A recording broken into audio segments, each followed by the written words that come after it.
गुरुर्ब्रह्मा गुरुर्विष्णु गुरुर्देवो महेश्वरा गुरुर्साक्षात् परब्रह्म तस्मै श्री गुरुवे नमः। श्री गुरु जी के चरणों में मैं अपना प्रणाम निवेदित करता हूँ। मेरे आध्यात्मिक गुरु जहाँ भी हैं उनका आशीर्वाद काशी से मेरे ऊपर, वृंदावन से मेरे ऊपर सदैव व्याप्त रहता है और उनके द्वारा दिया गया जो गुरु मंत्र है वो एक कवच के रूप में मेरी रक्षा करता है, मेरा मार्ग प्रशस्त करता है। तो आध्यात्मिक गुरु, और वो भी ऐसे गुरु जो कि मिलते नहीं हैं, खोजने पे भी नहीं मिलते। ऐसे गुरु तो पचासों मिल जाएंगे, बस में चलते हुए, बस स्टैंड में पतेरों गुरु हैं। लेकिन ऐसे सदगुरु जो दिव्य हैं, वो आपके प्रारब्ध के कुछ अच्छे कर्म होंगे तभी आपको मिल पाएंगे। अन्यथा हर रोड पर, हर मार्ग पे गुरु ही गुरु घूम रहे हैं। तो मैं आज ये गुरु मंत्र के साथ में क्या कहना चाहता हूँ, मैं ये कहना चाहता हूँ कि जो बच्चे हमारे नौजवान हैं, पीढ़ी है, जो पढ़ाई कर रहे हैं, उनके लिए विशेष रूप में, जिनको ये ज्ञान हो चुका है कि मैथ्स क्या है, फिजिक्स क्या है, बायोलॉजी क्या है, साइंस क्या है, सोशल स्टडी क्या है, और जो बच्चे अब अपनी हायर स्टडीज़ के लिए विदेशों की ओर जाने वाले हैं या फिर हायर स्टडीज़ के लिए आगे बढ़ने वाले हैं, उनको गुरु धारण कैसे करना चाहिए और किनको गुरु मानना चाहिए। तो देखिए, आध्यात्मिक गुरु तो मैंने बोला कि प्रारब्ध के कुछ अच्छे कर्म हैं तो आध्यात्मिक गुरु आपको मिल जाएंगे।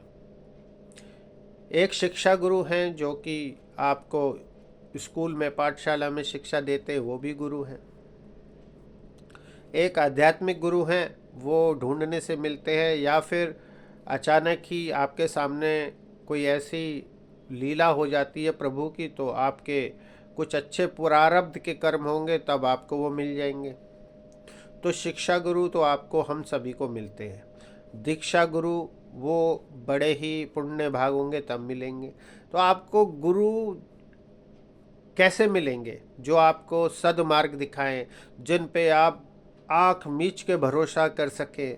जो ऐसे गुरु जो कि आपके लिए हमेशा सोचते रहें, ऐसे गुरु जो कि आप के प्रति पूरे समर्पित हों, गुरु समर्पित हो।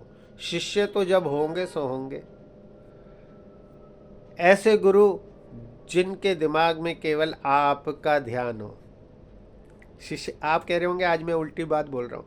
शिष्य जो है उसके ध्यान में गुरु का ध्यान तो तब आएगा जब वो शिष्य जो है अपने गुरु के प्रति पूर्ण रूप से समर्पित होगा।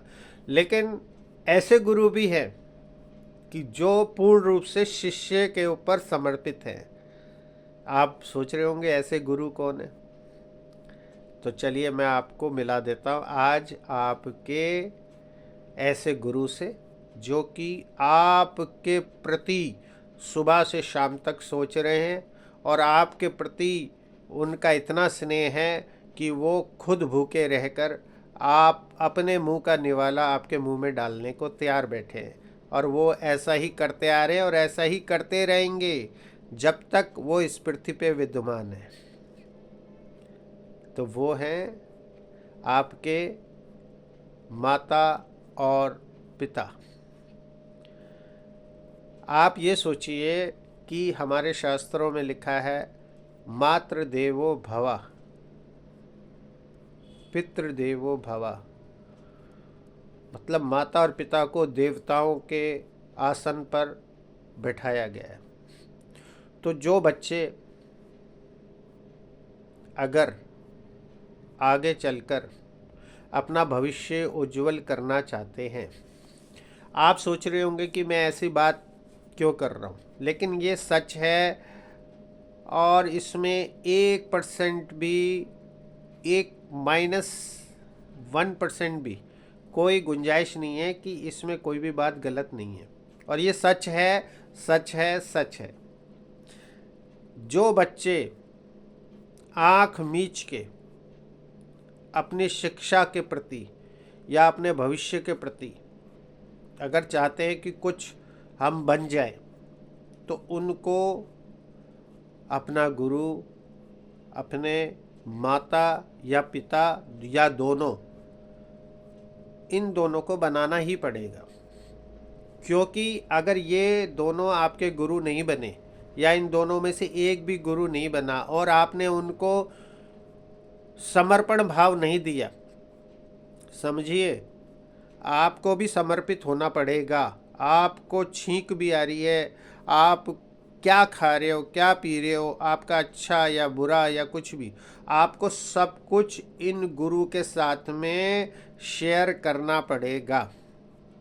क्योंकि इस पृथ्वी पे आपके जन्म लेने से और आपके मृत्यु तक वो ऐसे गुरु हैं कि जो अपना पूरा जीवन समर्पित आपको करते हैं। तो इसलिए जो बच्चे अपने माँ बाप के प्रति समर्पित हैं, जो बच्चे अपने माँ बाप की बातों को ध्यान से सुनते हैं, जो बच्चे अपने माता पिता के प्रति सदैव सदैव अपने मन में एक प्यार को अंदर रखते हैं, जो बच्चे सदैव अपनी खुशी या गम को माता पिता के साथ व्यक्त करते हैं, वो बच्चे कभी भी ज़िंदगी में डूबते नहीं। यानी उनका ग्राफ हमेशा ऊपर जाता है, ऊपर। उनका जो ग्राफ है वो यूं जाएगा, यूं करके ऊपर को जाता है। याद रखिएगा, ये इसमें कोई संदेह ही नहीं है, मैं आपको बता रहा हूँ। तो इसलिए जितने भी नौजवान बच्चे हैं उनको भ्रमित होने की आवश्यकता नहीं है। आप के जीवन की जो डोर है ना, आपके अपने जीवन की, वो माता पिता को सौंप दीजिए। आपको फिर सोचना ही नहीं है। हाँ, मेहनत तो आपको करनी है, मेहनत आपको करनी है, माता पिता से चर्चा आपको करनी है, मेहनत तो करनी ही है ना। सब बच्चों ने आगे बढ़ना है तो चर्चा करनी ही करनी है। परंतु इस पृथ्वी पे, इस भूमंडल पर अगर आपकी रक्षा, आपका कवच बनके अगर कोई खड़े रहेंगे हमेशा, जब तक वो जिंदा हैं, वो है आपके माता और पिता। तो माता के दूध का कर्ज और पिता के नमक का कर्ज कोई बच्चा कभी उतार नहीं सकता, चाहे वो कितना ही धनवान हो जाए। ये याद रख लेना, माँ के दूध का कर्ज और पिता के नमक का कर्ज कोई बच्चा उतार नहीं सकता। पैसों से ये कर्जा नहीं उतरता। तो ये याद रखिए, अगर आपको अपने गुरु बनाना है तो आपको माता पिता को गुरु बनाइए। और अगर आपको और ज़्यादा माता पिता के गुरु के साथ में एक बहुत बड़े और गुरु चाहिए, तो वो तो मैं हमेशा बोलता हूँ, वो मेरे पीछे बैठे हैं, मेरे बाबा। ये मतलब आप समझिए कि मतलब ये स्वयं श्री राम जी और माँ सीता को अपना गुरु मानते हैं। तो आप सोच लीजिए।